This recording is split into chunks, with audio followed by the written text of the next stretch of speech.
Never say never to an Asian NATO. The headline above came from a September 2023 article published by Foreign Policy that argued, despite many claims to the contrary, that a version of NATO in Asia isn't as implausible as it seems. In fact, the alliance may already be in the early stages of forming, even if there isn't anything official coming out of the nations that would be involved just yet. It's certainly on the minds of several politicians in the US.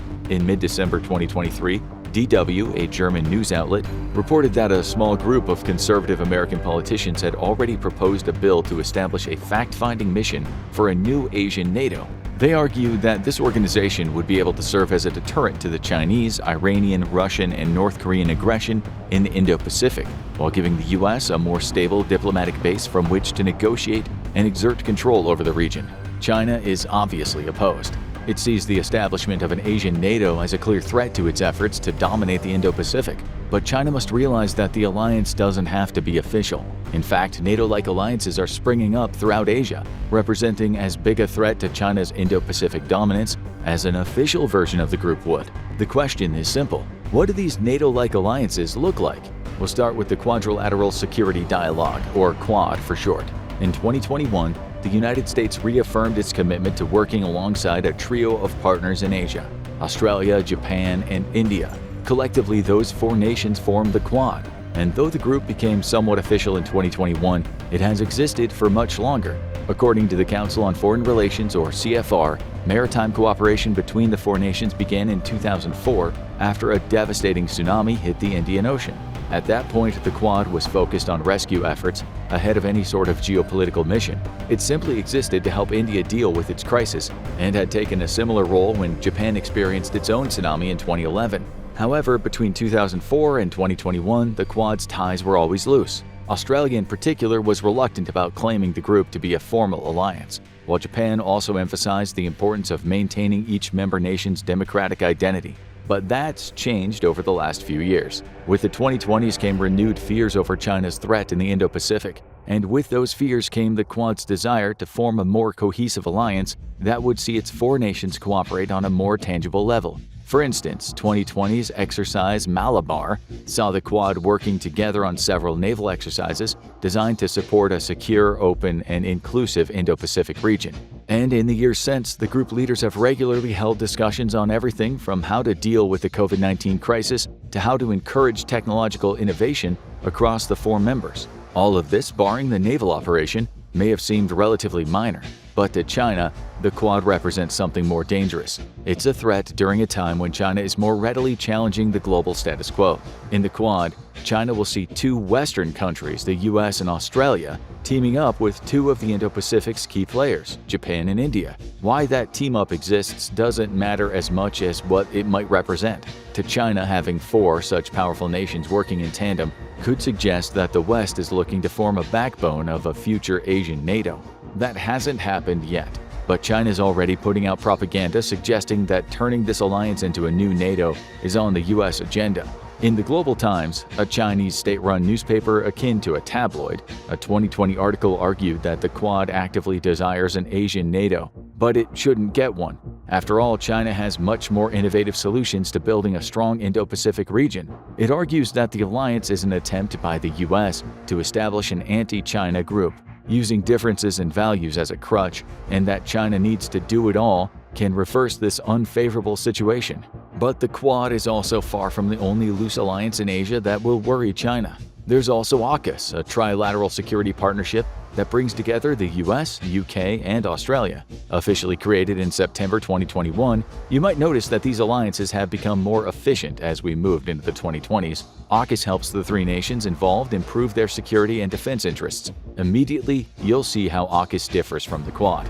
Where the latter focuses on a host of issues, with defense being just one of them, AUKUS was created with the express purpose of helping three countries develop more capable militaries. Specifically, AUKUS sees its members sharing defense-related science and technology and helping them create cooperative industrial bases and stronger supply chains. In practice, that has amounted to one big move: supplying Australia with nuclear submarines. According to the Carnegie Endowment for International Peace, the US and the UK have committed to sending nuclear submarines to Australia over the next few years. By 2032, the country will have anywhere between 3 and 5 Virginia-class American subs in its fleet. Once 2040 rolls around, the commitment the UK has made to help Australia develop its own AUKUS-class submarine should come to fruition, essentially granting the Aussies the ability to build their own. And while all of this is happening, the three nations will have committed several $billions toward developing and expanding the capacity of a submarine industrial base, again located in Australia, from which all three can conduct missions. There's more. Before Australia gets its hands on the Virginia-class subs it's buying from the US, as well as the AUKUS-class submarine, it'll allow the US and UK to deploy submarines from its HMAS Sterling Naval Base. Starting in 2027, the base will host a constant rotation of nuclear subs, including 4 Virginia-class vessels and an Astute-class sub from the UK. It's also worth noting that HMAS Sterling is in Western Australia. It has easy access to both the Indian Ocean and the South China Sea. This is a military alliance that runs deep, and you'll notice that most of its focus is on ensuring Australia achieves some level of nuclear naval parity with the US and the UK. That is no coincidence. Though AUKUS is a collaboration between three nations, its actions are essentially focused on bolstering Australia because the group aims to challenge China's dominance in the Indo-Pacific. After all, China is no stranger to the benefits that having nuclear submarines offer. According to Defense Security Monitor, it already has 16 in its fleet, some of which are capable of launching ballistic missiles with nuclear warheads attached, and China has been using the strength of its navy as a posturing tool that has enabled it to emphasize its dominance of the Indo-Pacific seas and oceans. To China, the AUKUS program directly threatens its naval dominance. If that isn't obvious yet, China's been very clear regarding its concerns about the program. In March 2023, The Guardian published an article in which a spokesperson from China's foreign ministry, Wang Wenbin, claimed that the development of the AUKUS-class sub could see the US, UK, and Australia go down a path of error and danger. China is attempting to use AUKUS as evidence that the West is forcing it to engage in an arms race. Of course, it does not mention that it already had and has continued to build nuclear submarines long before AUKUS existed. The real threat to China is that AUKUS, like the Quad, sees Western powers aligning with those in the Indo-Pacific region to threaten its dominance. Granted, AUKUS isn't an Asian NATO, neither is the Quad, but it's not outside the realms of possibility, at least to Beijing, that the security interests of both groups might overlap, leading them to working together in the future.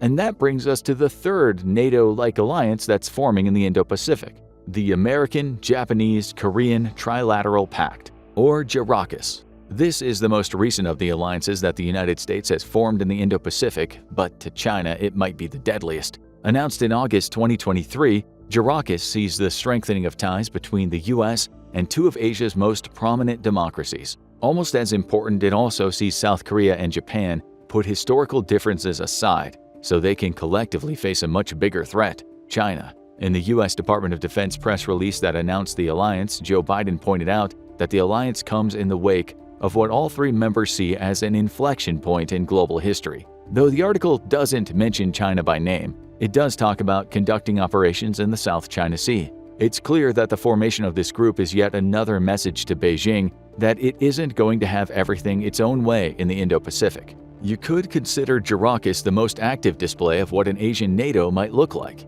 Just 2 months after the announcement of the group's formation, Japan, South Korea, and the US announced that they would hold their first joint aerial drill. The drill was conducted near the Korean Peninsula and was believed to involve America's B-52 strategic bomber along with fighter jets from all three countries. Of course, it's no coincidence that this drill would also somewhat mirror similar exercises being conducted by the Chinese military in the Taiwan Strait around the same time. The message is clear: we have fighters patrolling the waters too.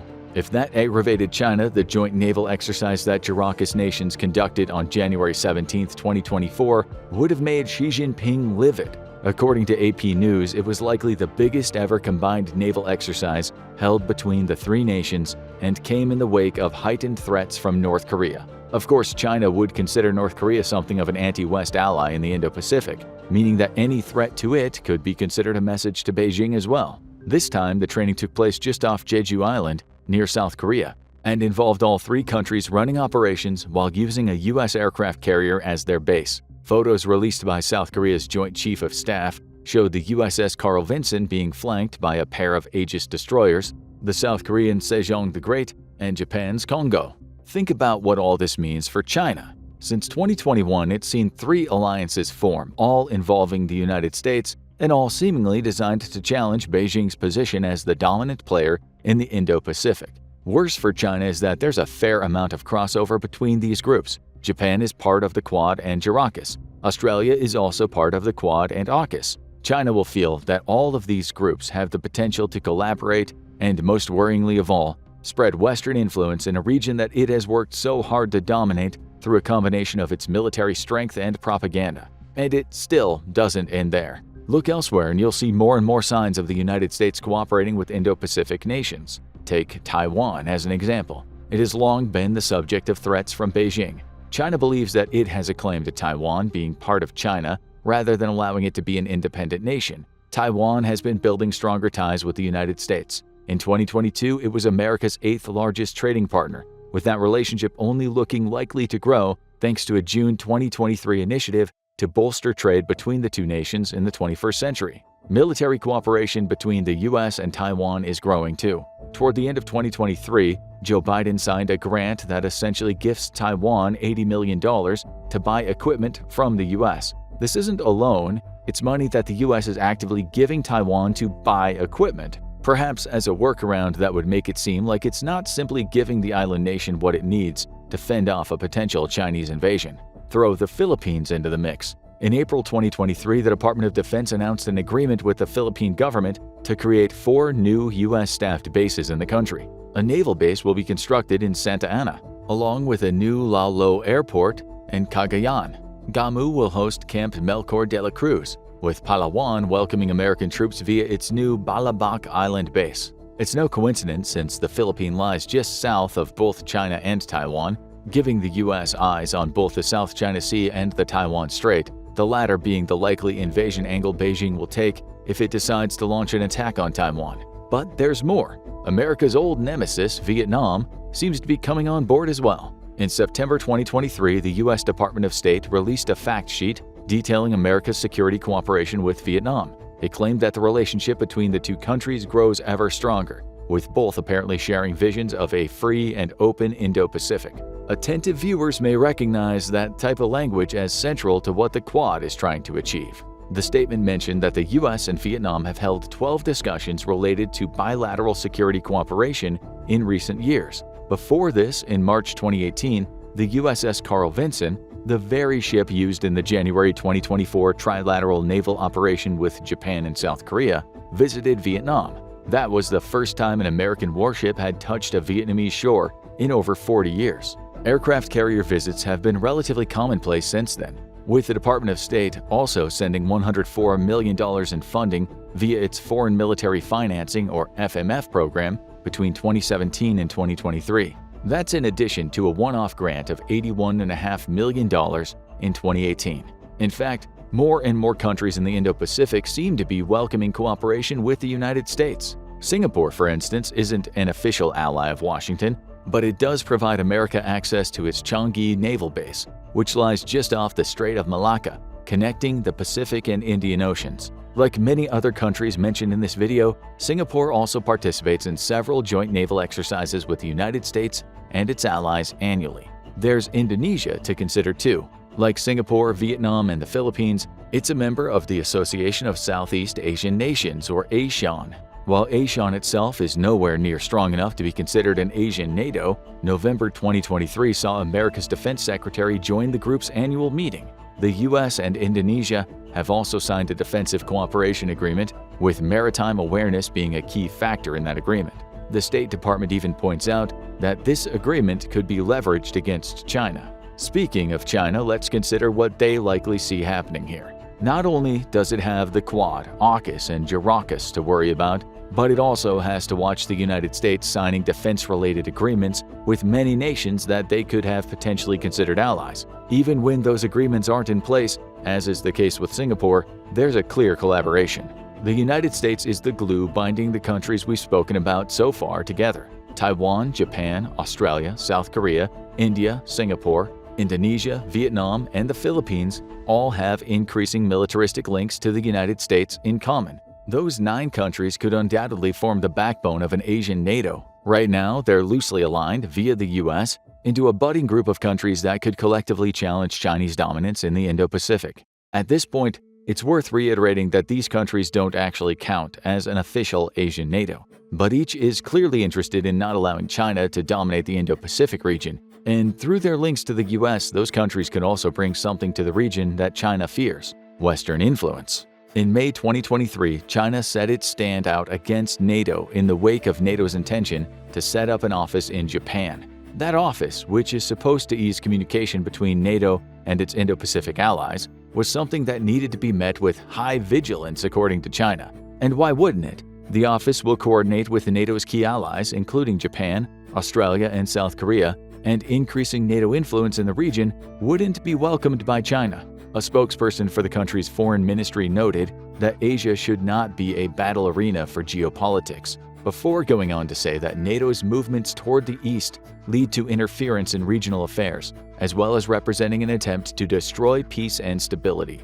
As is often the case with China, this opposition seems to have a logical grounding.